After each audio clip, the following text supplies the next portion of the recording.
그래서 이제 상해에 왔는데 상해 와서 제일 먼저 이제 누구를 만나느냐? 바로 도산 안창호 선생님을 만나게 됩니다. 그리고 안창호 선생님한테 뭐라고 말씀드리냐? 문지기 시켜주세요 이렇게 얘기를 해요.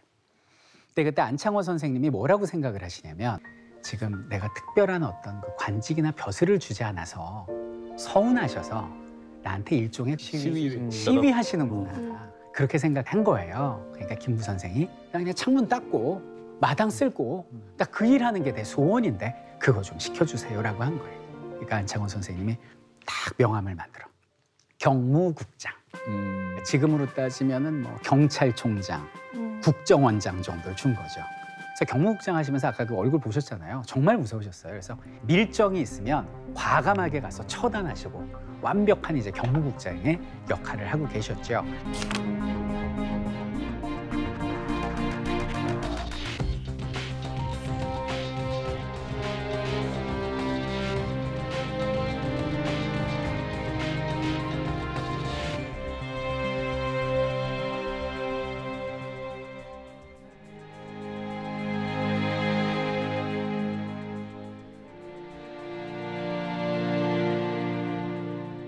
어차피 사람도 없고 무기도 없고 힘도 없는데 할 수 있는 건 의거밖에 없다라는 생각을 한 거죠.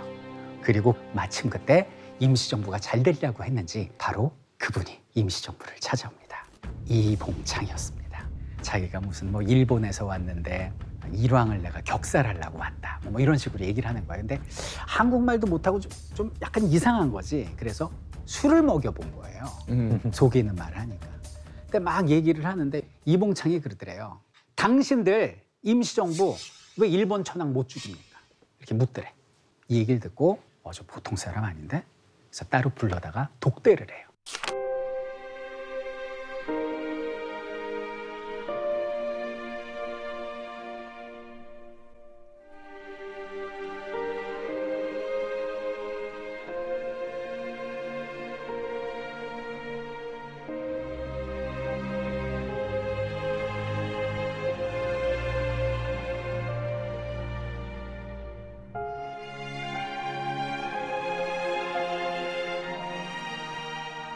이 말을 듣고 이제 김구 선생이 폭탄을 만들어 달라고 해서 그걸 받고 여기 있는 이봉창을 만나서 돈과 함께 폭탄을 주는데 활짝 웃으면서 사진을 찍으세요.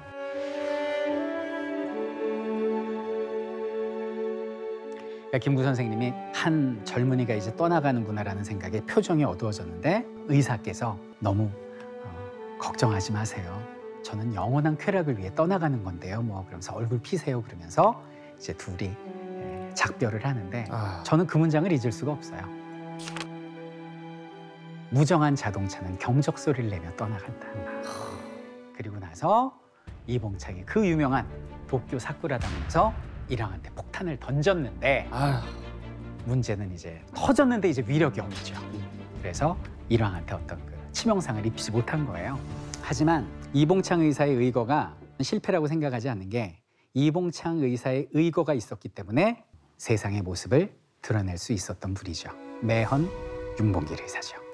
선생님 출신이셨고 김구 선생하고 원래 알았어요. 김구 선생이 처음 봤는데 공장에서 일하는 근로자로 소개를 받습니다. 그래서 생활노동을 하는 사람이구나라고 알았대요. 본인.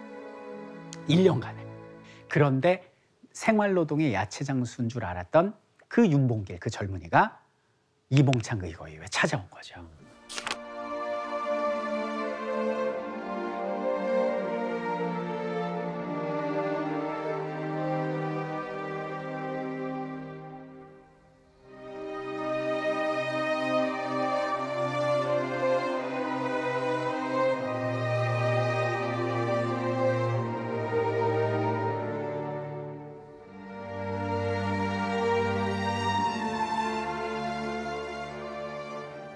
그때 마침 공고가 붙어요.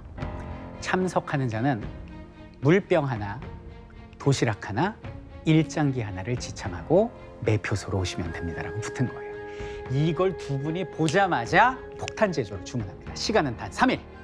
물병 안에, 도시락 안에 폭탄을 심어줄 수 있느냐 이렇게 된 거예요. 그리고 이제 그동안 윤봉길 의사는 야채 장수로 가정을 해서 끊임없이 이제 홍콩공원의 지형지물을 살피고 그때 이제 두 아들 모순과 단에게 동포에게 드림 이런 이제 유서를 남기고 운명의 그날이 왔습니다. 마지막 이제 떠나는 날이니까 양복 한 벌 딱 해 입으시고 그리고 아침 7시에 식사를 하십니다. 정말 유명한 명장면이 그때 나오는 거죠.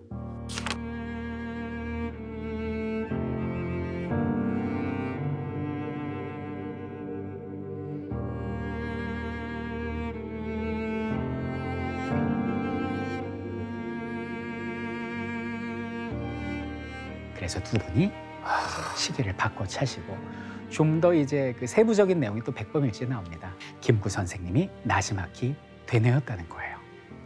동지, 우리 지하에서 만납시다.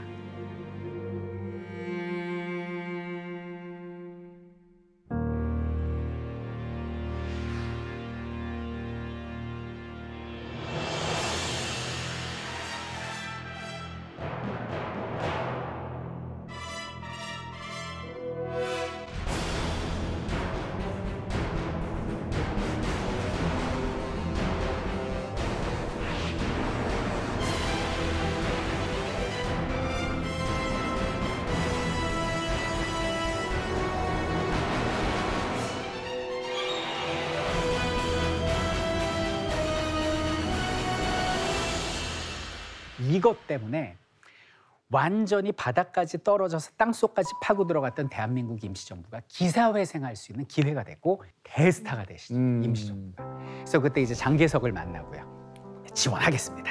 약속을 받은 거예요.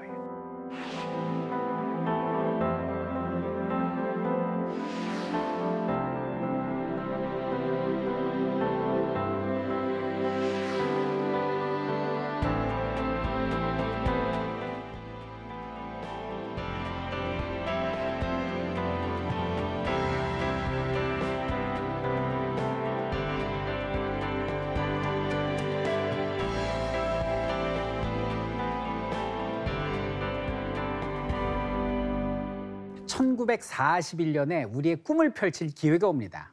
그러니까 일본이 이제 배는 게 없으니까 미국을 공격을 한 거예요. 진주만을.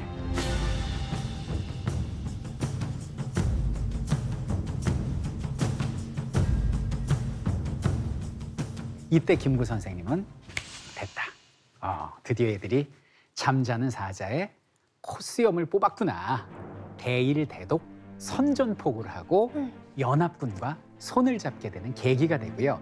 자, 지금부터 서서히 이제 기운이 좋아집니다. 42년에 약산 김원봉이 임시정부로 들어와요.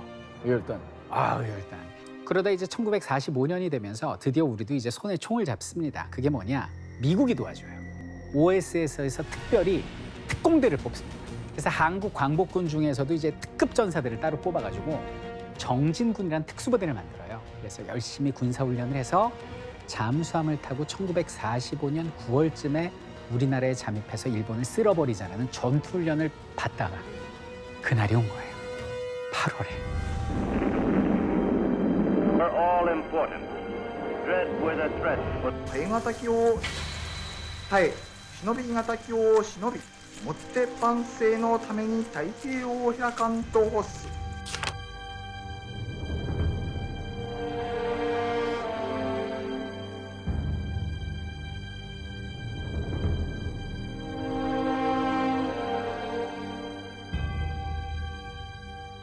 그래서 백범일지 다 보셨겠지만 정말 하늘이 무너지고 이게 땅이 꺼지는 같은 엄청난 충격을 받으신 거죠. 우리가 지금까지 이렇게 연합군과 활동을 했지만 그건 간접적인 활동이고 내 나라 내 땅에서 태극기 빨굼고 직접적인 한 일이 없으니 우리의 입김이 약해질 수밖에 없고 이러다가 우리나라가 강대국에 의해서 혹시 동강나는 건 아니겠지? 이 김군 선생님의 그 슬픈 예감이 이게 맞아 떨어진 거죠.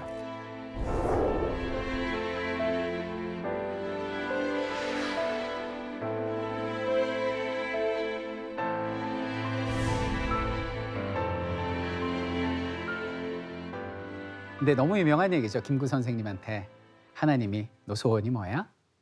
조국의 독립입니다. 그래? 두 번째 소원은 우리 조국의 자주 독립입니다. 정말? 세 번째는 저는요 하느님 첫째도 둘째도 세 번째도 조국의 자주 독립입니다. 라는 이야기가 담겨 있는 게 나의 소원의 첫 번째 내용이고요. 그리고 나의 소원 마지막 장이 뭐냐면 내가 바라는 나라, 내가 꿈꾸는 나라입니다. 거기서 그 유명한 말씀을 하시죠. 내가 바라는 나라는 경제력은 먹고 살 수 있을 정도, 남한테 손 벌리지 않을 정도의 부력이면 족하고 군사력도 자주국방할 수 있을 정도면 된다. 왜냐하면 국방력이 지나치면 이웃 나라를 침공할 수 있는데 내가 침공을 당해봐서 하는데 절대 그러면 안 되니 무한한 국방력보다는 지킬 수 있을 정도면 족한다. 그러나 문화의 힘만은 무궁무진한 나라였으면 좋겠다. 왜냐하면 문화라는 것은 인과 의, 예를 만드는 그런 학문인데 지금 1, 2차 세계대전이 벌어지고 세계가 어려움에 처한 이유는 인과 의가 사라졌기 때문이다. 그래서 인과 의를 만드는 문화만큼은 우리나라가 전 세계에 무한히 뻗어나갔으면 좋겠다라고 말씀하십니다.